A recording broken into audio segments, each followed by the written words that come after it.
ಶ್ರೀ ಶ್ರೀ ಶ್ರೀ ಯತಿಗಿರಿ ಯತಿರಾಜ ನಾರಾಯಣ ರಾಮಾನುಜೀಯರವರ ದಿವ್ಯ ಪಾದಾರವಿಂದಗಳಲ್ಲಿ ನಮಸ್ಕರಿಸುತ್ತಾ ಯುವರ್ ಪ್ರೇಯರ್ನವರು ಈ ಒಂದು ಅದ್ಭುತವಾದ ಕಾರ್ಯಕ್ರಮನ ನಡೆಸ್ತಾ ಇದ್ದಾರೆ.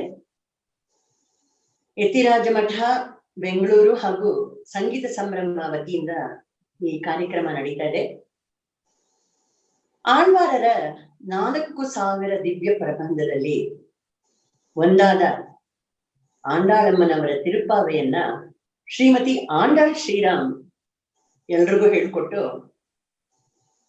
ಎಲ್ರೂ ಕಲ್ತ್ಕೊಳ್ಳಿ ಅಂತ ಅದ್ಭುತವಾದ ಅರ್ಥವನ್ನು ಹೇಳ್ತಾ ನಮ್ಮನ್ನೆಲ್ಲರನ್ನು ಯತಿರಾಜ ಜೀಯರ್ ಸ್ವಾಮಿ ಅವರ ಮೂಲಕ ನಮ್ಮನ್ನೆಲ್ಲರನ್ನು ಉದ್ಧಾರ ಮಾಡ್ತಾ ಇದ್ದಾರೆ. ನೀವೆಲ್ಲ ಕಲ್ತ್ಕೊಳ್ತಾ ಇದ್ದೀರಾ ಅಲ್ವಾ? ದಯವಿಟ್ಟು ಹೇಳಿ. ಕೊರೋನಾ ಟೈಮ್ ಅಂತಾನೆ ಅಲ್ಲ, ದಿನಾ ಹೇಳಿದ್ರೆ ಮನೆಯಲ್ಲಿ ಎಲ್ರಿಗೂ ಒಳ್ಳೇದಾಗುತ್ತೆ. ದಯವಿಟ್ಟು ಇದನ್ನೆಲ್ಲ ಪಠಣ ಮಾಡಿ. ಎಲ್ಲ ನನ್ನ ಗುಂಪಲ್ಲಿರೋ ಎಲ್ಲ ದೀಪ್ತಿ ಶ್ರೀನಾಥ್, ನಿವೇದಿತಾ, ರಾಧಾ, ರಂಗರಾಜನ್, ಹರಿಣಿ ಎಲ್ರಿಗೂ, ಅಮುದಾ ಶ್ರೀರಾಮ್ ಎಲ್ರಿಗೂ ನನ್ನ ಅನಂತಾನಂದ ನಮಸ್ಕಾರಗಳನ್ನು ತಿಳಿಸುತ್ತಾ ಆಂಡಾಳ್ ಶ್ರೀರಾಮ್ ಅವರಿಗೆ ಈ ಕಾರ್ಯಕ್ರಮನ ಮುಂದುವರಿಸಬೇಕಾಗಿ ಕೇಳ್ಕೊಳ್ತೇನೆ. ಶ್ರೀಮತಿ ರಾಮಾನುಜಾಯ ನಮಃ. ಶ್ರೀಮತಿ ಪಿ ರಮಾ ಅವರು ಹೇಳಿದಂಗೆ ಇದಕ್ಕೆ ಸ್ವಾಮಿ ರಾಮಾನುಜರ ಪರಿಪೂರ್ಣ ಕೃಪೆ ಇದೆ, ಹಾಗೂ ಯತಿರಾಜ ಜೀಯರ್ ಸ್ವಾಮಿ ಅವರ ಕೃಪೆ ಇದೆ, ಆಂಡಾಳ್ ಕೃಷ್ಣರ ಕೃಪೆ ಇದೆ. ಇವತ್ತು ನಾವು 16ನೇ ಪಾಶುರಕ್ಕೆ ನಾವು ಕಾಲಿಟ್ಟಿದ್ದೇವೆ. ಹೀಗೆ ತಿರುಪಾವೈ ನಿರ್ವಿಘ್ನವಾಗಿ ನಡಿಬೇಕು ಅಂತ ಮೊದಲನೇ ದಿವಸ ನಾವು ಪ್ರಾರ್ಥಿಸ್ಕೊಂಡ್ವಿ. ಇದು 30 ದಿವಸಗಳು ಚೆನ್ನಾಗಿ ನಿರ್ವಿಘ್ನವಾಗಿ ನಡೆಯಲಿ ಅಂತ ಮತ್ತೊಮ್ಮೆ ಅವರನ್ನ ಪದೇ ಪದೇ ಪ್ರಾರ್ಥಿಸ್ಕೊಳ್ತೀವಿ. ಇವತ್ತಿನ ಪಾಶುರದಿಂದ ಒಂದು ಹೊಸ ತರ ತಿರುಪಾವೆಯಲ್ಲಿ ಅದನ್ನ ನಾವು ಅರ್ಥವನ್ನು ಅನುಭವಿಸುವಾಗ ಅದ್ರ ಬಗ್ಗೆನೂ ನಾವು ಅನುಭವಿಸೋಣ. ಇವಾಗ ನಾವು ಪೊದು ತನಿಯನ್ ಅಂತ ಹೇಳ್ತೀವಲ್ಲ, ಎಲ್ಲ ಆಚಾರ್ಯ ವಂದನೆ ಎಂಬ ತನಿಯನ್ ಜೊತೆ ನಾವು ಯಾವಾಗ ಶುರು ಮಾಡ್ಬೇಕಾದ್ರೂ ದಿವ್ಯ ಪ್ರಬಂಧವನ್ನು ಈ ಪೊದು ತನಿಯನ್ ಅಂತ ಹೇಳ್ತೀವಲ್ಲ, ಆಚಾರ್ಯ ವಂದನೆ, ಅದರೊಡನೆಯೇ ಶುರು ಮಾಡ್ಬೇಕು. ಪ್ರತಿದಿನ ನಾವೆಲ್ಲರೂ ಸೇರಿ ಅದನ್ನು ಗೋಷ್ಠಿಯಾಗಿ ಹೇಳುತ್ತಿದ್ದೇವೆ. ಈ ದಿವಸವೂ ಆ ಪೊದು ತನಿಯನ್ನನ್ನು ಹೇಳಿ ಆಮೇಲೆ ತಿರುಪಾವೆಯನ್ನು ಅನುಭವಿಸೋಣ. ಶ್ರೀಮತೆ ರಾಮಾನುಜಾಯ ನಮಃ. ಶ್ರೀ ಆಂಡಾಳ್ ಕೃಷ್ಣ ದಿವ್ಯ ಮಂಗಳ ತಿರುವಡಿಗಳೇ ಶರಣಂ. ஆழ்வார் எம்பெருமானார் ஜீயர் திவ்ய மங்கள திருவடிகளே சரணம். श्री शैलेश दया पात्रं धीभक्त्यादि गुणार्णवं यतीन्द्र प्रवणं वन्दे रम्यजा मातरं मुनिम्. रामानुजदया पात्रं ज्ञान वैराग्य भूषणं श्रीमद्वेङ्कटनाथार्यं वन्दे वेदान्त देशिकम्. यो नित्यम् अच्युत पदाम्बुज युग्म रुक्म व्यामोहतस्तदितराणि तृणाय मेने अस्मद्गुरोर्भगवतोऽस्य दयैक सिन्धोः रामानुजस्य चरणौ शरणं प्रपद्ये. माता पिता युवतयस्तनया विभूतिः सर्वं यदेव नियमेन मदन्वयानाम् आद्यस्य नः कुलपतेर्वकुलाभिरामम् श्रीमत्तदङ्घ्रियुगलं प्रणमामि मूर्ध्ना. भूतं सरश्च महदाह्वय भट्टनाद श्रीभक्तिसार कुलशेखर योगी महान् भक्ताङ्घ्रिरेणु परकाल यतीन्द्र मिश्रान् श्रीमत्पराङ्कुशमुनिं प्रणतोऽस्मि नित्यम्. लक्ष्मीनाथ समारंभां नाथयामुन मध्यमाम् अस्मदाचार्य पर्यन्तां वन्दे गुरु परम्पराम्. अस्मद्गुरु समारंभां यतिशेखर मध्यमां लक्ष्मी वल्लभ पर्यन्तां वन्दे गुरु परम्पराम्. श्रीमत्यै विष्णुचित्तार्य मनोनन्दन हेतवे नन्दनन्दन सुन्दर्यै गोदायै नित्यमङ्गलम्.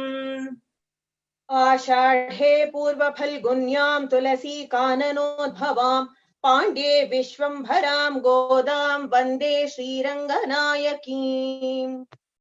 ಈಗ ನಾವು ತಿರುಪ್ಪಾವೈ ತನಿಯನನ್ನು ಹೇಳ್ಬೇಕು.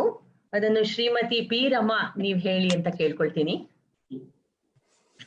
ನೀಳಾ ತುಂಗಸ್ತನ ಗಿರಿತಟೀ ಸುಪ್ತಮುದ್ಬೋಧ್ಯ ಕೃಷ್ಣಂ ಪಾರಾರ್ಥ್ಯಂ ಸ್ವಂ ಶ್ರುತಿಶತಶಿರಃ ಸಿದ್ಧಂ ಮಧ್ಯಾಪಯಂತಿ ಸ್ವೋಚ್ಛಿಷ್ಟಾಯಾಂ ಸ್ರದಿ ನಿಗಲಿತಂ ಯಾವನಾಕೃತ್ಯ ಭುಂಕ್ತೆ ಗೋನಾದಸ್ಯೈ ನಮ ಇದಮಿದಂ ಭೂಯ ಏವಾಸ್ತು ಭೂಯಃ அன்னவயல் புதுவை ஆண்டாளரங்கற்கு பந்திருப்பாவை பல்பதியும் இன்னிசையால் பாடிக் கொடுத்தாள் நல் பாமாலை பூமாலை சூடிக் கொடுத்தாளை சொல்லு சூடிக் கொடுத்த சுடற்கொடியே தொல்பாவை பாடி அருளவல்ல பல்வளையாய் நாடினேன் வேங்கடவர்க்கு என்னை விதி என்ன விம்மாத்தம் ನಾಂಕಡವಾ ಮಣ್ಣಮೇದಲು. ತಿರುಪಾವೈ ತನಿಯನನ್ನು ತುಂಬಾ ಚೆನ್ನಾಗಿ ಹೇಳಿದ್ರಿ ಪಿ ರಮಾ ಅವ್ರೆ. ನಾವು ನೆನ್ನೆ ಪಾಶರ 15ನೇ ಪಾಶರ ಎಲ್ಲೇ ಇಳಂಗಿಳಿಯೇ ಕೊನೆಯ ಗೋಪಿಕಾಸ್ತ್ರೀಯನ್ನು ಎಬ್ಸಿದಂತಹ ಪಾಶರ. ಅದನ್ನು ಶ್ರೀಮತಿ ರಾಧಾ ರಂಗರಾಜನ್ ನೀವು ಅದನ್ನ ಹೇಳಿ ಅಂತ ಕೇಳ್ಕೊಳ್ತೀನಿ. ರಾಧಾ ಅವ್ರೆ. ಎಲ್ಲೇ ಇಳಂ ಕಿಳಿಯೇ இன்னம் உறங்குதியோ ஷில்லென்று அழையேன் மின் நங்கை மீர் போதருகின்றேன் வல்லையுன் கட்டுரைகள் பண்டே உன் வாயறிதும் வல்லீர்கள் நீங்களே நானே தான் ஆயிடுக ஒல்ல நீ போதாய் உனக்கென்ன வேறுடைமை எல்லாரும் போந்தாரோ போந்தார் போந்தெண்ணிக்கொள் வல்லானை கொன்றானை மாத்தாரை மாத்தழிக்க வல்லானை மாயனை ಪಾಡೇಲೋ ರೆಂಪಾವಾಯ್. ಶ್ರೀಮತಿ ರಾಧಾ ರಂಗರಾಜನ್ ಅವರೇ, ತುಂಬಾ ಸ್ವಚ್ಛವಾಗಿ ತುಂಬಾ ಚೆನ್ನಾಗಿ ಸ್ಪಷ್ಟವಾಗಿ ಹೇಳಿದ್ರಿ. ತುಂಬಾ ಸಂತೋಷ. ನೀವೆಲ್ಲ ತುಂಬಾ ಚೆನ್ನಾಗಿ ಕಲಿತಾ ಇದ್ದೀರಾ. ಅದರಲ್ಲಿ ಪರಿಶುದ್ಧವಾಗಿ ಹೇಳೋದು ಅನ್ನೋದು ತುಂಬಾ ಕಷ್ಟವಾದ ವಿಚಾರ. ನೀವು ಒಂದ್ ಪಾಠ ಎಲ್ಲ ಚೆನ್ನಾಗಿ ಕಲ್ತ್ಕೊಂಡು ಚೆನ್ನಾಗಿ ಹೇಳ್ತಾ ಇದ್ದೀರಾ. ಎಲ್ಲ ಆಂಡಾಳ್ ಕೃಷ್ಣರ ಕೃಪೆ. ಇವತ್ತು ನಾವು 16ನೇ ಪಾಶರವನ್ನು ಅದನ್ನ ಹೇಳ್ಕೊಡ್ತೀನಿ. ಅದನ್ನ ನೀವೆಲ್ಲ ಒಬ್ರೊಬ್ರು 2 ಸಲ ಅದನ್ನ ರಿಪೀಟ್ ಮಾಡಿ. ನಾಯಹನಾಯ್ ನಿನ್ನ ನಾಯಹನಾಯ್ ನಿನ್ನ ನಾಯಹನಾಯ್ ನಿನ್ನ ನಂದ ಗೋಪನುಡಯ ನಂದ ಗೋಪನುಡಯ ನಂದ ಗೋಪನುಡಯ கோயில் காப்பானே கோயில் காப்பானே கோயில் காப்பானே கொடி தோன்றும் கொடி தோன்றும் கொடி தோன்றும் தோரண வாசல் காப்பானே தோரண வாசல் காப்பானே ತೋರಣ ವಾಶಲ್ ಕಾಪಾನೆ. ಇದನ್ನ ವಾಯಿಲ್ ಕಾಪಾನೆ ಅಂತಾನು ಕೆಲವರು ಹೇಳ್ತಾರೆ. ಕೆಲವು ಪುಸ್ತಕದಲ್ಲಿ ವಾಯಿಲ್ ಕಾಪಾನೆ ಅಂತಿದೆ, ಅದು ಹಾಗೂ ಹೇಳ್ಬಹುದು. ಮಣಿ ಕದವಂ ತಾಳ್ತಿರವಾಯ್ மணி கதவம் தாழ்த்திரவாய் மணி கதவம் தாழ்த்திரவாய் ஆயர் சிறுமியரோமுக்கு ஆயர் சிறுமியரோமுக்கு ஆயர் சிறுமியரோமுக்கு அரை பறை அரை பறை அரை பறை மாயன் மணிவண்ணன் மாயன் மணிவண்ணன் மாயன் மணிவண்ணன் நென்னலேவாய் நேர்ந்தான் நென்னலேவாய் நேர்ந்தான் நென்னலேவாய் நேர்ந்தான் தூயோமாய் வந்தோம் தூயோமாய் வந்தோம் தூயோமாய் வந்தோம் துயிலெழப்பாடுவான் துயிலெழப்பாடுவான் துயிலெழப்பாடுவான் வாயால் முன்னம் முன்னம் வாயால் முன்னம் முன்னம் வாயால் முன்னம் முன்னம் மாத்தாதே அம்மா மாத்தாதே அம்மா மாத்தாதே அம்மா நீநேஷ நிலை கதவம் நீநேஷ நிலை கதவம் நீநேஷ நிலை கதவம் நீ கேலோரெம்பாவாய் நீ கேளோரெம்பாவாய் நீ கேளೋರೆಂಪಾವಾಯ್. ಇವಾಗ ಈ ಪಾಶುರವನ್ನು ಒಂದ್ಸಲ ನಾನು ಅನುಸಂಧಾನ ಮಾಡ್ತೀನಿ. ತಾವೆಲ್ಲ ಕಾಮ ಎಲ್ಲೆಲ್ಲ ಹಾಕೋಬೇಕು ಅದನ್ನ ನೋಟ್ ಡೌನ್ ಮಾಡ್ಕೊಳ್ಳಿ.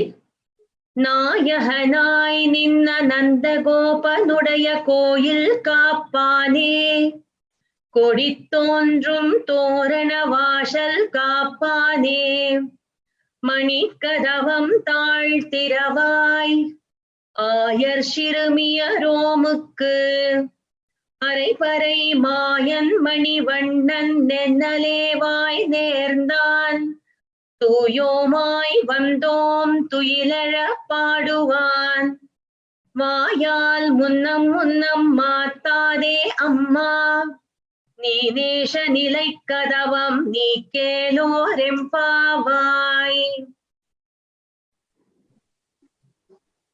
ಇವಾಗ ನಾವು ಈ ಪಾಶುರವನ್ನು ಅನುಸಂಧಾನ ಮಾಡಿದ್ದೇವೆ. ಇದರ ಅರ್ಥವನ್ನು ಸಂಕ್ಷಿಪ್ತವಾಗಿ ಅನುಭವಿಸೋಣ. ಯಾವ ಪಾಶುರದಂತೆ ಈ ಪಾಶುರಕ್ಕೂ ತುಂಬಾ ಗಾಢವಾದ ಅರ್ಥಗಳನ್ನು ನಮ್ಮ ಪೂರ್ವಾಚಾರ್ಯರಲ್ಲಿ ಹಾಗೆ ಅದನ್ನ ಸುರಿದ್ ಬಿಟ್ಟಿದ್ದಾರೆ. They have just poured. ಇನ್ನು ಆಂಡಾಳಮ್ಮನವರ ಔಟ್ ಪೋರಿಂಗ್ ಇದು. ಅದಕ್ಕೆ ಅವ್ರ ಅರ್ಥಗಳನ್ನು ಹಾಗೆ ಸುರಿದ್ ಬಿಟ್ಟಿದ್ದಾರೆ. ಇದು ಒಂದು ಪ್ರವಾಹ. ನಾವು ಹೊರಗಡೆ ಎಲ್ಲ ಇವಾಗ ಮಳೆ ಪ್ರವಾಹ ಏನೇನೋ ನೋಡ್ತೀವಲ್ಲ, ಇವಾಗ ನಾವು ಒಳಗಡೆ ಮನಸ್ಸಿನಲ್ಲಿ ನಮಗೆ ಇವಾಗ ಒಂದು ಸಂತೋಷದ ಪ್ರವಾಹ ಹೊರಡತ್ತೆ ಇವಾಗ. ಆದರೆ ಇದು ಎಲ್ಲ ಜಗತ್ತಿಗೆ ಒಳ್ಳೇದಾಗೋದಕ್ಕೋಸ್ಕರ ಇರುವಂತಹ ಪ್ರವಾಹ ಇದು. ಆ ಅರ್ಥಗಳನ್ನೆಲ್ಲ ಆಚಾರ್ಯರ ಕೃಪೆಯಿಂದ ನಾವು ಮನಸ್ಸಿನಲ್ಲಿ ಧರಿಸಿ ಈ ಅರ್ಥಗಳನ್ನ ಏನೇ ನಮಗೆ ನಾವು ಅನುಷ್ಠಾನಕ್ಕೆ ಎಲ್ಲ ತರಕ್ಕಾಗತ್ತೋ ಅದನ್ನೆಲ್ಲ ಖಂಡಿತವಾಗಿ ನಾವು ಅನುಷ್ಠಿಸಬೇಕು. ಈ ಪಾಶುರದಲ್ಲಿ ಆಚಾರ್ಯರಿಗೆ ತುಂಬಾ ಪ್ರಾಧಾನ್ಯವಿದೆ. ಆಚಾರ್ಯರು ಅಂದ್ರೆ ಯಾರು? ಇವಾಗ ನಾವು ಭಗವಂತನಿಗೆ ಒಂದು ಪೂಜೆ ಪುರಸ್ಕಾರ ಮಾಡ್ಬೇಕು, ಅವನನ್ನ ತೃಪ್ತಿ ಪಡಿಸ್ಬೇಕು ಅಂತ ಹೇಳಿದ್ರೆ ನಾವು ನೇರವಾಗಿ ಭಗವಂತನ ಹತ್ರ ಹೋಗಕ್ಕಾಗಲ್ಲ. ಯಾಕೆ ಹೋಗಕ್ಕಾಗಲ್ಲ ಅಂದ್ರೆ ನಾವು ಅನಾದಿ ಕಾಲದಿಂದ ತುಂಬಾ ಪಾಪ ಮಾಡ್ಬಿಟ್ಟಿದೀವಿ. ನಮ್ಮ ಕರ್ಮಗಳು ಎಷ್ಟು ದೊಡ್ಡ ಒಂದು ಹೀಪಾಗಿ ಇದೆ ಅಂತ ಹೇಳಿದ್ರೆ ಅದೆಲ್ಲ ಪಾಪವಾಗಿ ಪರಿಣಮಿಸ್ಬಿಟ್ಟಿದೆ.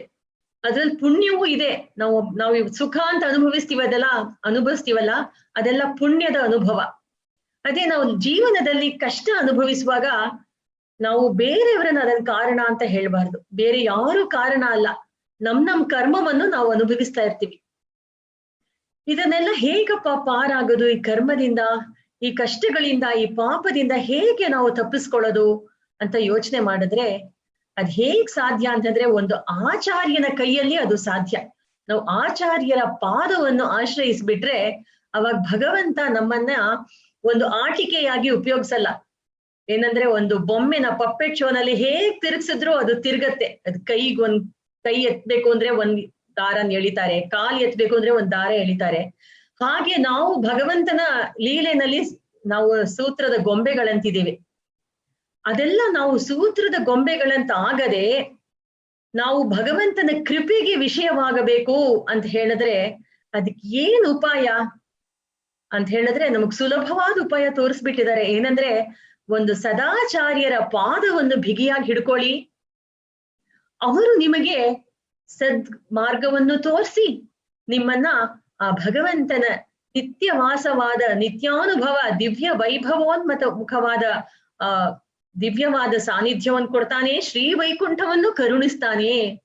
ನಾವು ಪುನರಪಿ ಜನನಂ ಪುನರಪಿ ಮರಣಂ ಪುನರಪಿ ಜನನಿ ಜಠರೇ ಶಯನಂ ಅಂತ ಒಂದು ಹಾಡು ಶಂಕರಾಚಾರ್ಯರು ಶಂಕರ ಭಗವತ್ಪಾದರು ಬರ್ದಿದ್ದಾರಲ್ಲ. ಹಾಗೆ ಈ ಸಂಸಾರ ಚಕ್ರದಲ್ಲಿ ಸಿಲುಕಿ ನಾವು ಕಷ್ಟ ಪಡೋದನ್ನೆಲ್ಲ ತಪ್ಪಿಸ್ಕೋಬೇಕು ಅಂದ್ರೆ ಒಂದು ಸದಾಚಾರ್ಯರ ಪಾದವನ್ನು ನಾವು ಹೊಕ್ಕಬೇಕು, ಅದನ್ನ ಆಶ್ರಯಿಸ್ಬೇಕು. ಇವಾಗ ನಮ್ಮ ಆಂಡಾಳಮ್ಮನವರಿಗೆ ಅವರು ತ್ರಿಕಾಲ ಜ್ಞಾನಿ. ಯಾಕೆ ಅಂತ ಹೇಳಿದ್ರೆ ಅವರು ಭೂದೇವಿ ಅಂಶ ಸಂಭೂತೆ. ಆದ್ರಿಂದ ಅವರು ಹುಟ್ಟಿದ್ ಯಾವಾಗ ಅಂದ್ರೆ ಕಲಿಯುಗದಲ್ಲಿ. ಈ ಕಲಿಯುಗದಲ್ಲಿ ಯಾವ ಆಚಾರ್ಯರನ್ನು ಆಶ್ರಯಿಸ್ಬೇಕು ಅಂತ ತೋರಿಸ್ತಾರೆ ಆಂಡಾಳಮ್ಮನವರು ಅಂತ ಹೇಳಿದ್ರೆ ಸ್ವಾಮಿ ರಾಮಾನುಜರನ್ನು ಆಶ್ರಯಿಸಿ ಅಂತ ತೋರಿಸ್ತಾ ಇದ್ದಾರೆ. ಆ ಸ್ವಾಮಿ ರಾಮಾನುಜರನ್ನ ಯಾಕಪ್ಪ ಆಶ್ರಯಿಸ್ಬೇಕು, ಅವರಲ್ಲಿ ಏನಿದೆ ಶಕ್ತಿ ಅಂತ ಕೇಳಿದ್ರೆ, ಅವರು ಸಾಕ್ಷಾತ್ ಆದಿಶೇಷರ ಅವತಾರ. ಆದಿಶೇಷರು ಅಂದ್ರೆ ಭಗವಂತನಿಗೆ ತುಂಬಾ ಇಷ್ಟ. ಭಗವಂತನೇ ಆದಿಶೇಷನಿಗೆ ಒಂದು ಶಾಸನವನ್ನು ಕೊಡ್ತಾರೆ, ಒಂದು ಆಜ್ಞೆಯನ್ನು. ಏನಂದ್ರೆ, ನೀನು ಭೂಲೋಕಕ್ಕೆ ಹೋಗಿ ಈ ಸಂಸಾರ ಚಕ್ರದಲ್ಲಿ ಸಿಲುಕಿರಂತಹ ಈ ಮನುಜರನ್ನು ನೀನು ಅವರಿಗೆಲ್ಲ ಸದ್ ಉಪದೇಶಗಳನ್ನೆಲ್ಲ ಮಾಡಿ ಅವರನ್ನೆಲ್ಲ ತಿರುಮಹಳ್ ಕೇಳುವನ ಕಾಕಿಯ ಪಿನ್ ಅಂತ ಹೇಳ್ತಾರೆ. ನನ್ನ ಶ್ರೀಯಪತಿನ್ ಭಗವಂತನಿಗೆ ಹೆಸರು. ಅಂದ್ರೆ ಅವನ್ ಕಮಲೆ ಶ್ರೀದೇವಿ ಇದ್ದಾಳಲ್ಲ, ಶ್ರೀದೇವಿಗೆ ಗಂಡನಾದ ನಾನು ಅಂತ ಶ್ರೀಯಪತಿ ಅಂತ ಹೇಳ್ಕೊಳಕ್ ಭಗವಂತನಿಗೆ ತುಂಬಾ ಇಷ್ಟ. ನನ್ನ ಪಾದವನ್ನು ಸೇರ ಹಾಗೆ ನೀವು ಮಾಡಿ ಈ ಸಂಸಾರದಿಂದ ವಿಮುಕ್ತಿಗೊಳ್ಳುವಂತಹ ಆ ನಿತ್ಯ ವೈಕುಂಠಗೆ ಬರುವಂತೆ ನೀವೆಲ್ಲ ಅವ್ರಿಗೆ ಉಪದೇಶ ಮಾಡಿ ಅಂತ ಹೇಳ್ತಾರೆ. ಇವಾಗ ಈ ಪಾಶರ ಹೇಳ್ಬೇಕು ಅಂದ್ರೆ ಇಷ್ಟು ಮೀನಿಂಗ್ ನಾವು ತಿಳ್ಕೋಬೇಕು, ಅವಾಗ ಈ ಪಾಶರದ ವೈಭವ ನಮಗ್ ಗೊತ್ತಾಗತ್ತೆ. ಸರಿ, ಭಗವಂತನ ಆಜ್ಞೆಯನ್ನು ಶಿರಸಾ ವಹಿಸ್ಬೇಕು ಅಂತ ಸ್ವಾಮಿ ರಾಮಾನುಜರು ಈ ಭೂಲೋಕಕ್ಕೆ ಬರ್ತಾರೆ. ಭಗವಂತ ಹೇಳ್ತಾನೆ, 200 ವರ್ಷಗಳು ನೀ ಭೂಲೋಕದಲ್ಲಿ ಇದ್ಬಿಟ್ಟು ಎಲ್ಲರಿಗೂ ಸನ್ಮಾರ್ಗವನ್ನು ತೋರಿಸು ಅಂತ. ಸ್ವಾಮಿ ರಾಮಾನುಜರು 1017 AD ನಲ್ಲಿ ಈ ಭೂಲೋಕದಲ್ಲಿ ಅವತಾರ ಮಾಡಿದ್ರು. ಎಲ್ಲಿ? ಶ್ರೀಪೆರುಂಬೂದೂರ್ ಎಂಬ ದಿವ್ಯ ಕ್ಷೇತ್ರದಲ್ಲಿ. ಅವರನ್ನ ಸಾಕ್ಷಾತ್ ಗೀತಾಚಾರ್ಯನ ಅವತಾರ ಅಂತಲೇ ಹೇಳ್ತಾರೆ. ಯಾರಪ್ಪ ಅಂದ್ರೆ ಪಾರ್ಥಸಾರಥಿ, ತಿರುವಲ್ಲಿಕೇನಿಲ್ ನೋಡ್ತೀವಲ್ಲ, ಅವರ ಅವತಾರೇ ಇವರು. ಆ ಭಗವಂತನ ಶಕ್ತಿ ಪಂಚಾಯುಧಗಳು ಎಲ್ಲ ಸೇರಿ ಸ್ವಾಮಿ ರಾಮಾನುಜರ ಅವತಾರ ಅಂತ ಹೇಳ್ತಾರೆ. ಆದಿಶೇಷರ ಅವತಾರ ಅಂತ ಹೇಳ್ತಾರೆ. ಇದೆಲ್ಲ ನಿಜ, ಯಾಕೆಂದ್ರೆ ಅವರೇ ಹೇಳ್ಕೊಂಡಿದ್ದಾರೆ, ನಾನೇ ಆದಿಶೇಷ ಅಂತ ರಾಮಾನುಜರೇ ಹೇಳಿ ತುಂಬಾ ಮರ್ಮವಾದ ಕೆಲವು ಇಂಪಾರ್ಟೆಂಟ್ ಶಿಷ್ಯರ ಹತ್ರ ರಹಸ್ಯವಾಗಿ ಹೇಳ್ಕೊಂಡಿದ್ದಾರೆ. ಮತ್ತೆ ಪುರಾಣಗಳಲ್ಲೂ ಕಲವು ಕಶ್ಚಿತ್ ಭವಿಷ್ಯತಿ ಅಂತ ಸ್ವಾಮಿ ರಾಮಾನುಜರು ಕಲವು ರಾಮಾನುಜ ಸ್ಮೃತಃ, ಕಲಿಯುಗದಲ್ಲಿ ರಾಮಾನುಜರಾಗಿ ಹುಟ್ಟುತ್ತಾರೆ ಈ ಆದಿಶೇಷರು ಅಂತ ಹೇಳಿದೆ ವೇದವಾಕ್ಯಗಳು. ಆದ್ರಿಂದ ಆ ಸ್ವಾಮಿ ರಾಮಾನುಜರು ಬಂದ್ಬಿಟ್ಟು ಅವ್ರು ಎಷ್ಟೋ ಒಳ್ಳೆ ಕೆಲಸ ಮಾಡಿ ಸನ್ಮಾರ್ಗಕ್ಕೆ ಎಲ್ರನ್ನೂ ತಂದ್ರು. ಅದ್ರಲ್ಲಿ ಮುಖ್ಯವಾದ ಒಂದ್ ವಿಚಾರ ಅಂದ್ರೆ, ಅವರು ಪೊಂಗುನಿ ಉತ್ತರ ಅಂತ ಹೇಳ್ತೀವಿ ಒಂದ್ ದಿವ್ಸ. ಅದ್ ಯಾವತ್ತು ಅಂದ್ರೆ ಅಮ್ಮನವರಿಗೆ ಹುಟ್ಟಿದ ದಿವ್ಸ. ಅದೇ ದಿವ್ಸಾನು ಅವರು ಮದುವೆ ಮಾಡಿದ ದಿವ್ಸಾನು. ಅವತ್ತು ಶ್ರೀರಂಗದಲ್ಲಿ ಅಮ್ಮನವರು ಭಗವಂತನು ಒಂದೇ ಆಸನದಲ್ಲಿ ಏಕಾಸನದಲ್ಲಿ ಕುಳಿತು ಅವರು ತುಂಬಾ ಒಳ್ಳೆ ಅನುಭವದಲ್ಲಿ ಇರ್ತಾರೆ. ಭಗವಂತನಿಗೆ ತನ್ನ ಸ್ವಾತಂತ್ರ್ಯವನ್ನು ಅವನ್ ಬಿಡ್ಬೇಕು ಅಂದ್ರೆ ಏನಪ್ಪಾ ಮಾಡ್ಬೇಕು ಅಂದ್ರೆ, ಅವನ ಎದುರಿಗೆ ಅವನ ಪಕ್ಕದಲ್ಲಿ ಅಮ್ಮನವರನ್ನ ಕೂರಿಸ್ಬಿಡ್ಬೇಕು. ಆ ತಾಯಿನೂ ಭಗವಂತನು ಒಟ್ಟಿಗೆ ಸೇರಿದಾಗ ಅವಾಗ ಭಗವಂತ ಅವನ ಸ್ವಾತಂತ್ರ್ಯವನ್ನು ಉಪಯೋಗಿಸಲ್ಲ, ಅದನ್ನ ತೋರ್ಸಲ್ಲ ಆ ಧೋರಣೆನ. ಯಾಕೆಂದ್ರೆ ಅಮ್ಮನವರ ಕೃಪಾ ದೃಷ್ಟಿ ಆ ಭಗವಂತನ ಮೇಲೂ ಇರತ್ತೆ, ಈ ನಮ್ಮ ಸಂಸಾರಿಗಳಾದ ತನ್ನ ಮಕ್ಕಳ ಮೇಲೂ ಇರತ್ತೆ. ಅವಳು ಭಗವಂತನಿಗೆ ಕಣ್ಜಾಡಿಲ್ ತೋರಿಸ್ತಾಳೆ, ನೋಡು ನಿನ್ ಮಗು ಬಂದಿದೆ ಎದುರುಗಡೆ, ಅದನ್ನ ಕಾಪಾಡು ಅಂತಾಳೆ. ಭಗವಂತ ನಾನ್ ಯಾಕೆ ಕಾಪಾಡ್ಬೇಕು, ಅವ್ರು ಅಷ್ಟೊಂದು ಪಾಪ ಮಾಡಿದಾರಲ್ಲ ಅಂತ. ಪಾಪ ಮಾಡ್ತಾ ಎಲ್ಲೋ ಅಲೀತಾ ಇಲ್ವಲ್ಲ, ನಿನ್ ಎದುರುಗಡೆ ಬಂದ್ ನಿಂತಿದಾರಲ್ಲ, ಶರಣು ಅಂತ ಹೇಳ್ತಿದಾರಲ್ಲ, ಕಾಪಾಡು ಅಂತ. ನೀನ್ ಕಾಪಾಡದೇ ಇದ್ರೆ ನೋಡು, ನಿನ್ ಗುಣಗಳನ್ನ ಯಾರು ಲೆಕ್ಸದೇ ಇಲ್ಲ, ನೀನ್ ಕಾಪಾಡು ಅಂತ ಹೇಳ್ತಾರೆ. ತಕ್ಷಣ ಇಂಥ ಸಂದರ್ಭದಲ್ಲಿ ಸ್ವಾಮಿ ರಾಮಾನುಜರು ಭಗವಂತನಿಗೆ ಶರಣಾಗತಿ ಮಾಡಿ ಭಗವಂತನ್ ಕೇಳ್ಕೊಳ್ತಾರೆ, ಅಮ್ಮ ನೀನು ಶಿಫಾರಸ್ ಮಾಡುಮ್ಮ, ಭಗವಂತನ್ಗೆ ಹೇಳು ನನ್ ಭಕ್ತರನ್ನೆಲ್ಲ ಕಾಪಾಡ್ಬೇಕು ಅಂತ ಹೇಳು ಅಂತ, ನಾನ್ ಶರಣಾಗತನಾಗಿದ್ದೇನೆ, ನೀನ್ ಸ್ವಲ್ಪ ಶಿಫಾರಸ್ ಮಾಡು ಅಂತ ಕೇಳ್ಕೊಳ್ತಾರೆ, ಮೀಡಿಯೇಟ್ ಮಾಡು ಅಂತ. ಅವಾಗ ಭಗವಂತನೇ ಅಸ್ತುತೆ ತಯೇ ಇವ ಸರ್ವಂ ಸಂಪತ್ಸ್ಯತೆ, ಆಗ್ಲಿ ಮಾಡ್ತೀನಿ, ಏನ್ ಮಾಡ್ಬೇಕು ಹೇಳು. ಅವಾಗ ಸ್ವಾಮಿ ರಾಮಾನುಜರು ಕೇಳ್ಕೊಳ್ತಾರೆ, ಹೇ ಭಗವಂತ, ಸ್ವಾಮಿ ನಂಬೆರುಮಾಳ್, ನೀನು ಯಾರ್ಯಾರು ಶರಣಾಗತರಾಗಿದ್ದಾರೋ ನನ್ನ ಎಲ್ರಿಗೂ ನೀನ್ ಮೋಕ್ಷವನ್ನು ಕೊಡ್ಬೇಕು. ಮೋಕ್ಷ ಅಂದ್ರೆ ಬರೀ ಈ ದೇಹದಿಂದ ಮುಕ್ತಿ ಅಲ್ಲ, ಈ ಸಂಸಾರ ಸಾಗರದಿಂದಲೇ ವಿಮುಕ್ತಿ, ಶ್ರೀ ವೈಕುಂಠವನ್ನು ನೀನ್ ದೊರಕಿಸ್ಕೊಡ್ಬೇಕು ಅಂತ ಪ್ರಾರ್ಥನೆ ಮಾಡ್ಕೊಳ್ತಾರೆ. ಇವಾಗ ಭಗವಂತನಿಗೆ ತುಂಬಾ ಸಂತೋಷ ಆಗ್ಬಿಡತ್ತೆ. ನೋಡಿದ್ಯಾ, ನಾನ್ ಸಂತೋಷ ಆಗಿದ್ದಾಗ ತನ್ನ ಸ್ವಾರ್ಥಕ್ಕೋಸ್ಕರ ಏನು ಕೇಳ್ದೆ ಎಲ್ರೂ ಉದ್ಧಾರವಾಗಂತಹ ಮಾತು ಕೇಳಿದ್ರಲ್ಲ ಈ ರಾಮಾನುಜರು ಅಂತ ಹೇಳ್ಬಿಟ್ಟು ಎಕ್ಸ್ಟ್ರಾ ವರ ಕೊಟ್ಬಿಡ್ತಾರೆ. ಹೇ ರಾಮಾನುಜರೇ, ನಿಮಗೂ ಶ್ರೀ ವೈಕುಂಠ ಕೊಡ್ತೀನಿ ಈ ದೇಹಾವಸನದಲ್ಲಿ, ಹಾಗೂ ನಿಮ್ಮ ಸಂಬಂಧಿಗಳಿಗೂ ನಾನು ಮೋಕ್ಷವನ್ನು ಕೊಡ್ತೀನಿ ಅಂತ ಅವ್ರು ಹೇಳ್ಬಿಟ್ರು. ಭಗವಂತ ರಾಮೋದ್ವಿರ್ ನಾಭಿಭಾಷತೆ ಅಂತ ರಾಮ 2ನೇ ಮಾತು ಹೇಳಲ್ವಂತೆ, ಅವ್ನ್ ಕೊಡ್ತೀನಿ ಅಂದ್ರೆ ಕೊಟ್ಟಂಗೆ. ಅವಾಗ ರಾಮಾನುಜರಿಗೆ ತುಂಬಾ ಸಂತೋಷ ಆಗ್ಬಿಡತ್ತೆ. ಅವಾಗ ರಾಮಾನುಜರು ಇವಾಗ 1000 ವರ್ಷದ ಕೆಳಗೆ ಅವ್ರು ಇದ್ದಾಗ ಯಾರ್ಯಾರು ಅವರ ಸಂಬಂಧಿಗಳು, ಅಂದ್ರೆ ಒಂದು ಸನ್ಯಾಸಿಗೆ ಯಾರು ಸಂಬಂಧಿ, ಅವರಿಗೆ ಎಲ್ಲ ಸನ್ಯಸ್ತಮ್ಮಯ್ಯ ಅಂತ ಎಲ್ರೂ ಬಿಟ್ಟಾಗಿದೆ ಸನ್ಯಾಸಿ, ಅವ್ರಿಗೆ ಯಾರಪ್ಪ ಸಂಬಂಧಿ ಅಂತ ಹೇಳಿದ್ರೆ, ಯಾರ್ಯಾರ ರಾಮಾನುಜರ ಸಂಬಂಧ ಬೇಕೋ ಅವರೆಲ್ಲ ರಾಮಾನುಜರ ಹತ್ರ ಪಂಚ ಸಂಸ್ಕಾರವನ್ನು ಮಾಡಿಸ್ಕೋಬೇಕು. ಪಂಚ ಸಂಸ್ಕಾರ ಅಂದ್ರೆ ತಾಪಃ ಪುಂಡ್ರಃ ತಥಾ ನಾಮ ಮಂತ್ರೋ ಯಾಗಶ್ಚ ಪಂಚಮಃ ಅಂತ. ಇಲ್ಲಿ ಶಂಖ ಚಕ್ರ ಲಾಂಛನ, ತಿರುನಾಮ, ಊರ್ಧ್ವ ಪುಂಡ್ರ ಇಡ್ತಾರೆ, ಮಂತ್ರವನ್ನು ಉಪದೇಶ ಮಾಡ್ತಾರೆ, ಭಗವಂತನಿಗೆ ತಿರುವಾರಾಧನೆ ಹೇಗ್ ಮಾಡ್ಬೇಕು ಅಂತ ಹೇಳ್ಕೊಡ್ತಾರೆ. ಇದನ್ನೆಲ್ಲ ಯಾರ್ಯಾರು ಮಾಡ್ಕೊಂಡಿದಾರೋ ಅವರಿಗೆಲ್ಲ ಪಂಚ ಸಂಸ್ಕಾರ ಆಗಿದೆ ಅಂತ. ರಾಮಾನುಜರಿಂದ ಪಂಚ ಸಂಸ್ಕಾರ ಯಾರ್ಯಾರು ಮಾಡಿಸ್ಕೊಳ್ತಾರೋ ಅವರೆಲ್ಲ ರಾಮಾನುಜ ಸಂಬಂಧಿಗಳು. ಮತ್ತೆ ರಾಮಾನುಜರು ಶ್ರೀವೈಕುಂಠ ಹೋದ್ಮೇಲೆ ಅವ್ರ ಸಂಬಂಧಿಗಳು ಯಾರಿಗಿರಕ್ ಸಾಧ್ಯ ಅಂತ ಹೇಳಿದ್ರೆ ಅದಕ್ಕೆ ಅವರು ಒಂದು ಉಪಾಯ ಮಾಡಿದ್ರು.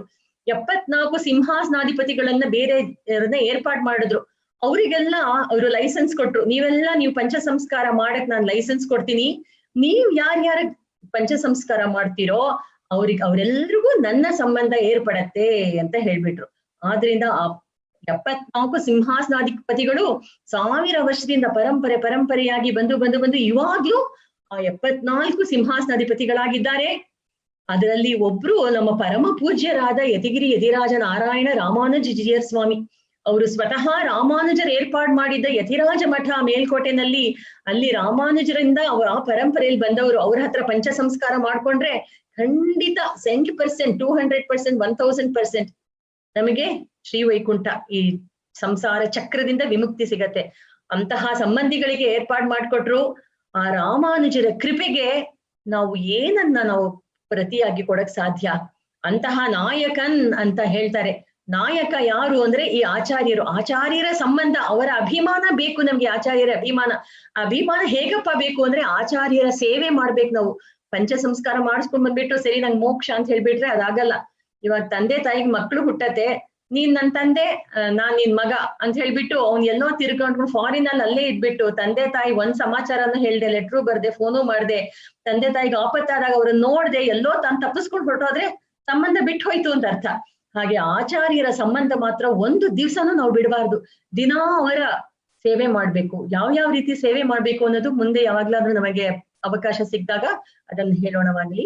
ಇವಾಗ ನಾಯಹನಾಯ್ ನಿನ್ನ ನಂದಗೋಪನಡಿ ಆ ಪಾಶರದ ಪದಶಃ ಸ್ವಲ್ಪ ಅರ್ಥಗಳನ್ನು ಸ್ವಲ್ಪ ಸಂಕ್ಷಿಪ್ತವಾಗಿ ನೋಡೋಣ. ನಾಯಹನಾಯ್ ನಿನ್ನ ನಂದಗೋಪನುಡಿಯ ಕೋಯಿಲ್ ಕಾಪಾನೆ ಅಂತ. ಇವಾಗ ಆಂಡಾಳ್ಗೆ 5 ಲಕ್ಷ ಹುಡುಗಿಯರು ಬಂದ್ಬಿಟ್ಟಿದ್ದಾರೆ, ಆಂಡಾಳ್ ಜೊತೆ ನಿಂತಿದ್ದಾರೆ. ಅಷ್ಟು ಜನನ ನಡ್ಕೊಂಡು ಹೋಗ್ಬೇಕು. ಎಲ್ಲಿಪ್ಪ ಹೋಗ್ಬೇಕಂದ್ರೆ ಕೃಷ್ಣನ್ ಮನೆಗೆ ಹೋಗ್ಬೇಕು.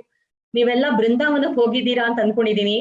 ಅಲ್ಲಿ ಕೃಷ್ಣ ಭವನ, ನಂದ ಭವನ್ ಅಂತಿದೆ, ಅಲ್ಲಿಗೆ ಇವಾಗ ಆಂಡಾಳ್ ನಡ್ಕೊಂಡು ಹೋಗ್ತಾಳೆ. ಜ್ಞಾಪಿಸ್ಕೊಳ್ಳಿ, ಅಲ್ಲಿ ಆ ನಂದ ಭವನಿಗೆ ಹೋಗ್ತಾಳೆ ಆಂಡಾಳ್ ದೇವಿ ತನ್ನ ಸಖಿಯರನ್ನೆಲ್ಲ ಕರ್ಕೊಂಡು. ಅವರೆಲ್ಲ ಹೋಗ್ಬಿಟ್ಟು ಬಾಗ್ಲಲ್ಲಿ ನಿಂತ್ಕೊಳ್ತಾರೆ. ಇವಾಗ ಕೃಷ್ಣನ್ ನೋಡ್ಬಿಟ್ಟು ಕೃಷ್ಣನ್ ಹತ್ರ ಅವರು ಮಾತೆಲ್ಲ ಕೇಳ್ಬೇಕು, ಏನೇನೋ ಕೇಳ್ಬೇಕು ಅಂತ ಲಿಸ್ಟ್ ಇಟ್ಕೊಂಡಿದ್ದಾಳೆ ಆಂಡಾಳ್. ಅದನ್ನೆಲ್ಲ ಕೇಳಕ್ಕೆ ಇವಾಗ ಬಂದಾಯ್ತು ಬಾಗ್ಲಿಗೆ. ಅಲ್ಲಿ ಬಾಗ್ಲಿಗೆ ಬಂದ್ರೆ ಅವ್ರ ಬಾಗ್ಲೆ ತೆಗಿಯಲ್ಲ. ನಂದಗೋಪನುಡಿಯ ಕೋಯಿಲ್ ಕಾಪಾನೆ ಅಂದ್ರೆ ಫಸ್ಟ್ ಬಾಗ್ಲಿಗೆ ಬಂದಿದ್ದಾಳೆ. ನೀನು ಬಾಗಲ್ ಹತ್ರ ನಿಂತ್ಕೊಂಡು ಇದನ್ ಬಾಗಲ್ ತೆಗಿಯವನೇ ವಾಚ್ಮ್ಯಾನೇ, ವಾಚ್ಮ್ಯಾನ್ ಅಂತ ಹೇಳಲ್ಲ, ಕೋಯಿಲ್ ಕಾಪಾನೆ. ಭಗವಂತನನ್ನು ರಕ್ಷಿಸ್ತಾನಂತೆ ಅವನು. ಭಗವಂತ ಇಳವರಸು ಅಂತ ಹೇಳ್ತಾರೆ, ಯುವರಾಜ. ಅವನ್ ಯಾವಾಗ್ಲೂ ಭಗವಂತ ಸ್ವತಂತ್ರನಾಗ್ಲೂ ಆಗಿದ್ರು ಅವನ್ ಯಾವಾಗ್ಲೂ ಯುವರಾಜನಾಗಿ ಮಾತ್ ಕೇಳ್ಕೊಂಡಿರಕ್ ಇಷ್ಟಪಡ್ತಾನಂತೆ. ಇವಾಗ ಯಾರ್ ಮಾತ್ ಕೇಳ್ಕೊಂಡು ಕೃಷ್ಣ ಇದ್ದಾನೆ ಅಂತ ಹೇಳಿದ್ರೆ ಯಾರು ಪರತಂತ್ರನಾಗಿದ್ದಾನೆ ಅಂದ್ರೆ ನಂದಗೋಪನಿಗೆ ಪರತಂತ್ರನಾಗಿದ್ದಾನಂತೆ. ಹಾಗೆ ಶ್ರೀರಾಮ ಯಾರಿಗೆ ಪರತಂತ್ರನಾಗಿದ್ದ ಅಂದ್ರೆ ದಶರಥ ಚಕ್ರವರ್ತಿಗೆ.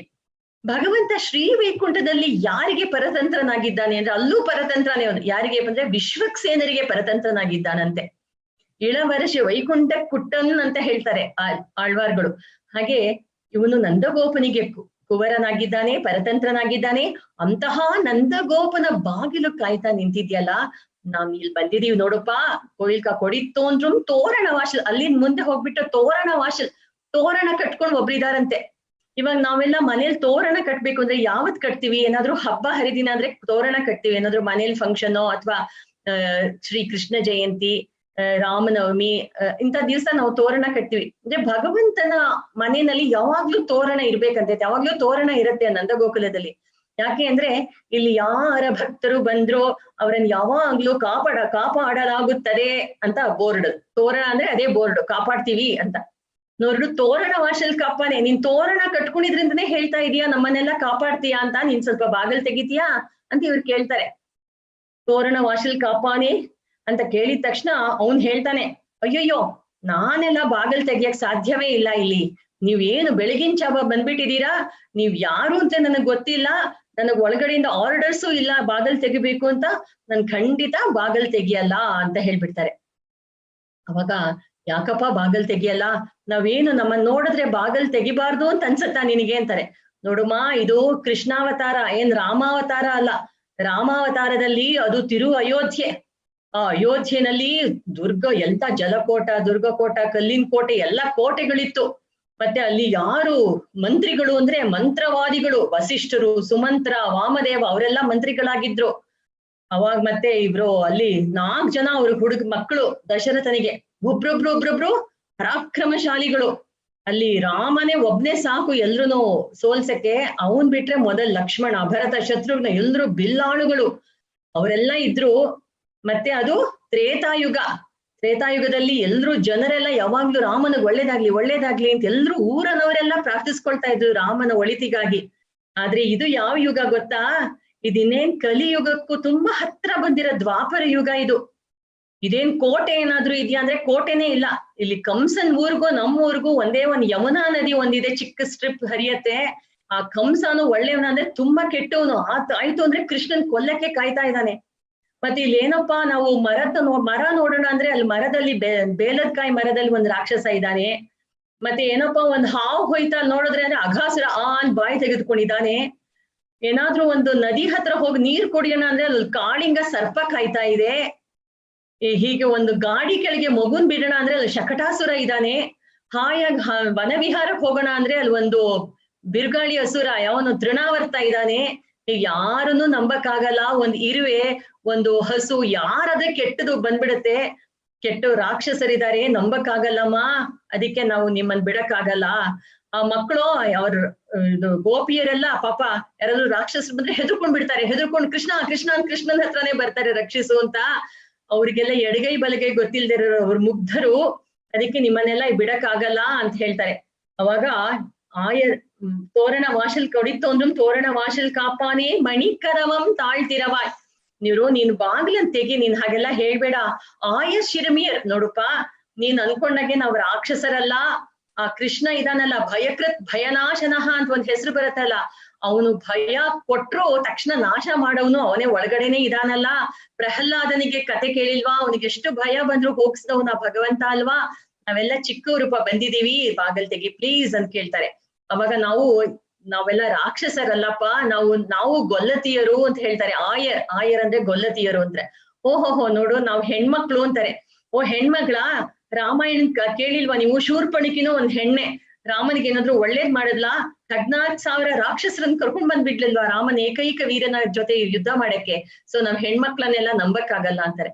ಅಯ್ಯಯ್ಯೋ, ನಾವು ಗೊಲ್ಲತಿಯ ರೂಪ ಅಂತ ಹೇಳಿದ್ರೆ, ಹೌದು ಕೂತನಿ ಯಾವ ರೀತಿ ಡ್ರೆಸ್ ಮಾಡ್ಕೊಂಡ್ ಬಂದಿದ್ಲು? ಒಂದ್ ಗೊಲ್ಲತಿ ತರನ ಡ್ರೆಸ್ ಮಾಡ್ಕೊಂಡ್ ಬಂದಿದ್ಲು ಅಂತ. ಅಯ್ಯಯ್ಯೋ, ಅವಳು ದೊಡ್ಡ ತಾಯಿ ತರ ಬಂದ್ಲು, ನಾವೆಲ್ಲ ಚಿಕ್ಕ ಮಕ್ಳುಪಾ ಅಂತ ಕೇಳ್ತಾರೆ.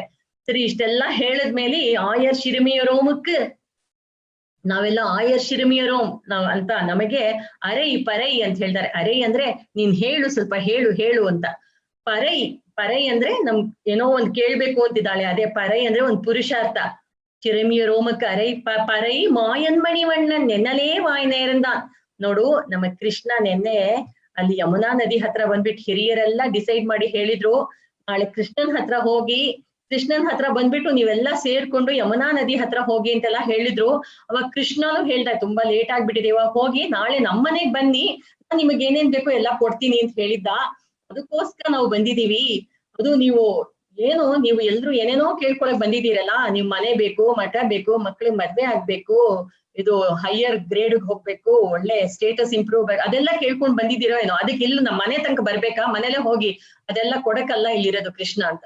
ಅಯ್ಯಯ್ಯೋ, ನಾವು ಆ ರೀತಿ ಎಲ್ಲ ಏನೇನೋ ಕೇಳಕ್ ಬಂದಿಲ್ಲಪ್ಪ. ನಾವು ಅನನ್ಯ ಪ್ರಯೋಜನರಾಗಿ ಬಂದಿದೀವಿ.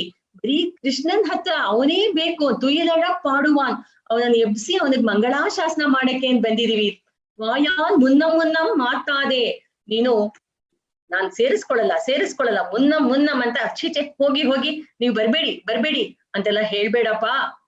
ಹಾಗ್ ಮಾತಾದೆ ಅಂದ್ರೆ ಹಾಗೆ ನೀವು ಬರ್ಬೇಡಿ ಅಂತ ಹೇಳ್ಬೇಡಿ. ನಾವ್ ಹೀಗೆ ತುಂಬಾ ಮುಗ್ಧರಾದ ಹೆಣ್ಮಕ್ಳು. ನಮಗೆ ಹಿಂದೆ ಒಂದ್ಸಲ ಕೃಷ್ಣ ನಮ್ಮ ಹತ್ರ ಬಂದ್ಬಿಟ್ಟು, ಗೋಪಿಯರೇ ನಮ್ ಮನೆಗ್ ಬರ್ತೀರಾ ಇವತ್ತಾದ್ರೂ? ನನ್ ಜೊತೆ ಆಟ ಆಡ್ತೀರಾ? ನನ್ ಜೊತೆ ಮಣ್ಣದಾಟ ಆಡ್ತೀರಾ ಅಂತ ಹಾಗೆಲ್ಲ ಕೇಳ್ಕೊಳ್ತಾ ಇದ್ದ. ಇವತ್ ಯಾವ ಸ್ಥಿತಿ ಬಂದಿದೆ ನೋಡು. ಅವ್ನು ನಮ್ಮ ಹತ್ರ ಯಾವಾಗ್ಲೂ ಬರ್ತಾ ಇದ್ದ, ನಮ್ಮ ಹತ್ರ ಹಿಂದೆ ಬಂದ್ಬಿಟ್ಟು ನಮ್ ಜುಟ್ಟು ಎಳಿಯೋದು ಅದು ಇದೆಲ್ಲ ತುಂಬಾ ತೊಂದರೆ ಕೊಡ್ತಾ ಇದ್ದ, ಸಣ್ಣ ಟ್ಯಾಂಕ್ಸ್ ಎಲ್ಲ ಮಾಡ್ತಾ ಇದ್ದ. ಇವತ್ ನಾವು ಅವನ್ ಬಾಗಲ್ ಹತ್ರ ಬರಕ್ಕೆ ಅಂತ ಆಗ್ಬಿಟ್ಟಿದೆ ನೋಡಿದ್ಯಾ ಅಂತ. ಆಕ್ಚುಲಿ ಆಂಡಾಳ್ಗೆ ತುಂಬಾ ತ್ವರೆ ಭಗವಂತನ ಹತ್ರ ಹೋಗ್ಬಿಡ್ಬೇಕು ಅಂತ. ಭಗವಂತ ಬಂದು ರಕ್ಷಿಸ್ಬೇಕು, ಅದನ್ನ ನಾವು ಅಷ್ಟು ತೊಂದ್ರೆ ಅವನು ಕೊಡೋದ್ ಬೇಡ ಅಂತ ಅವನ ಹತ್ರ ಸೇರ್ಬೇಕು ಅಂತ ನಮಗೆ ಎಷ್ಟು ಆತರ ಆಗ್ಬಿಟ್ಟಿದೆ ಅಂದ್ರೆ ನಾವೇ ಅವನ್ ಮನೆ ಹತ್ರ ಬಂದ್ಬಿಟ್ಟಿದೀವಿ. ಹೀಗ್ ನಾವು ಬಂದಿದೀವಲ್ಲ, ನೀವು ನನ್ ಬರ್ಬೇಡಿ ಅಂತ ಹೇಳ್ಬೇಡಿ ಅಂತ ಹೇಳ್ತಾರೆ.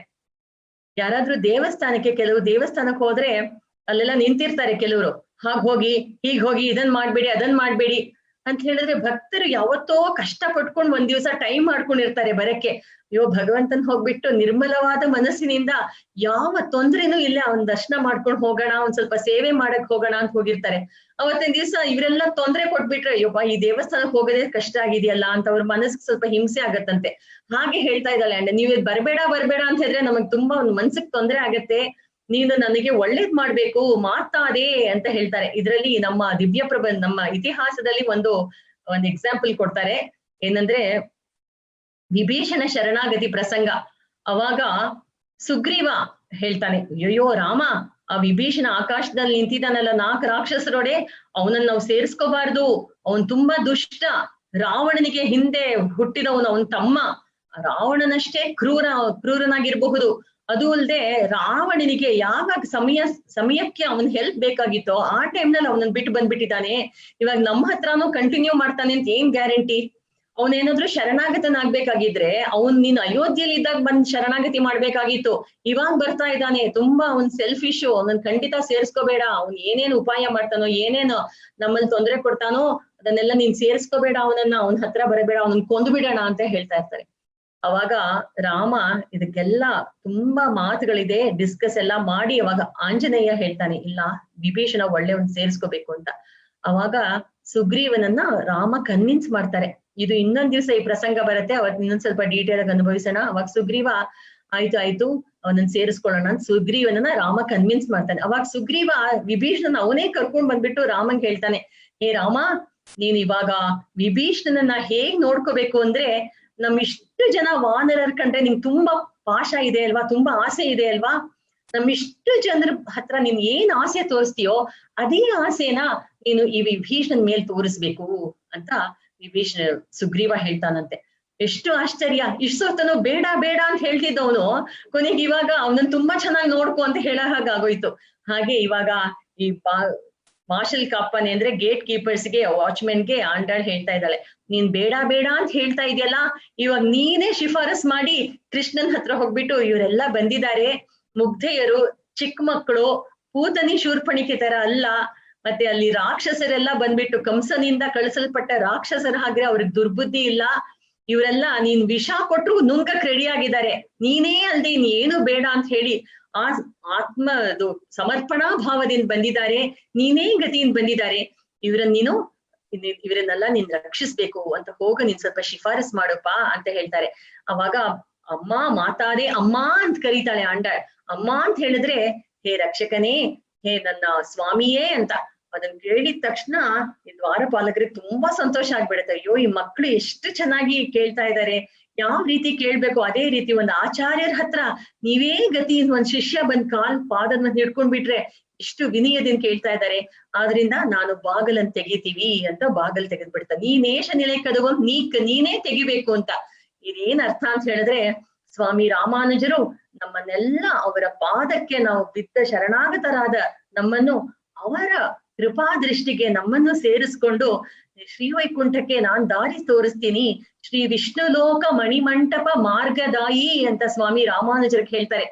ಏನಂದ್ರೆ ಎಲ್ರೂ ನಮಗೆ ಈ ಲೋಕದಲ್ಲಿ ಏನೇನ್ ಸುಖ ಬೇಕೋ ಎಲ್ರಿಗೂ ಕೊಡೋ ಶಕ್ತಿ ಇರುತ್ತೆ ಕೆಲವರಿಗೆ, ಆದ್ರೆ ಶ್ರೀವೈಕುಂಠ ಕೊಡಬೇಕು ಅಂದ್ರೆ ಯಾರಿಗ್ ಸಾಧ್ಯ ಅಂತ ಹೇಳಿದ್ರೆ ಆ ನಂಬೆರುಮಾಳೆ ಹೇಳ್ಬಿಟ್ಟಿದ್ದಾರೆ. ನಂಬೆರುಮಾಳ್ ಅಂದ್ರೆ ನಾವು ಶ್ರೀರಂಗದಲ್ಲಿ ಭಗವಂತನ್ ನೋಡ್ತೀವರ ಅದನ್ನ ನಂಬೆರುಮಾಳ್ ಅಂತ ಕರೀತಾರೆ.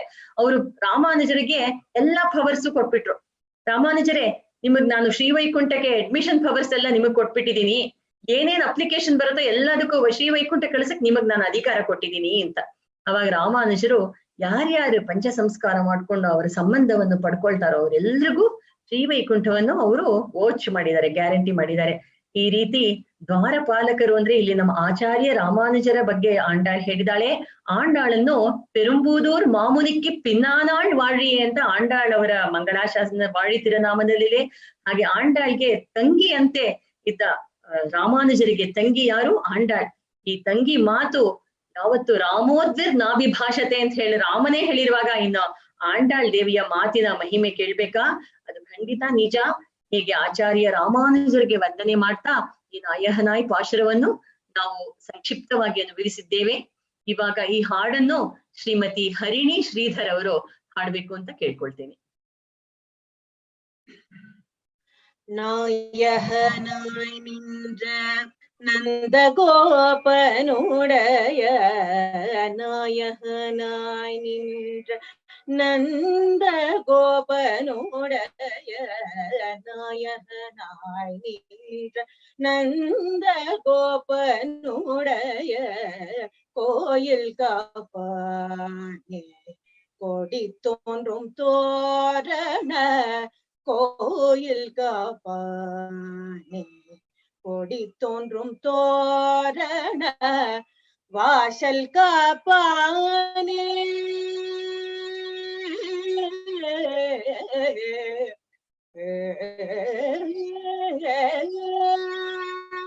வாசல் காப்பானே மணிக்கதவம் தாழ்த்திரவாய் வாசல் காப்பானே மணிக்கதவம் தாழ்த்திரவாய் ஆயர் சிறவியரோமுக்கு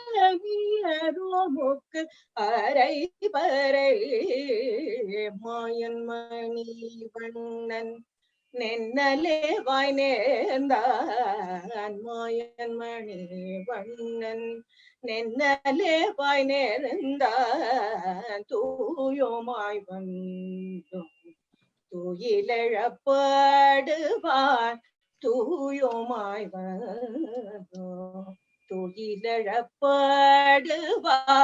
வாயால் முன்னும் முன்னும்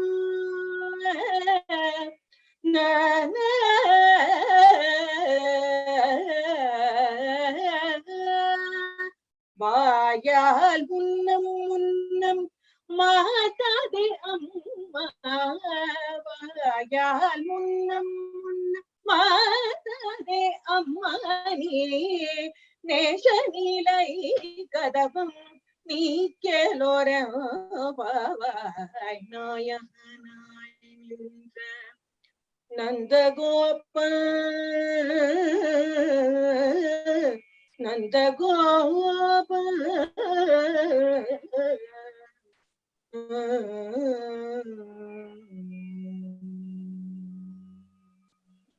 ಹರಿಣಿ ಶ್ರೀಧರ್ ಅವರೇ ತುಂಬಾ ಚೆನ್ನಾಗಿ ಹಾಡಿದ್ರಿ. ಮೋಹನ ರಾಗ ತುಂಬಾ ಇಂಪಾಗಿತ್ತು. ಆಚಾರ್ಯರ ಪರಿಪೂರ್ಣ ಅನುಗ್ರಹ ಇದೆ ಎಲ್ರಿಗೂ.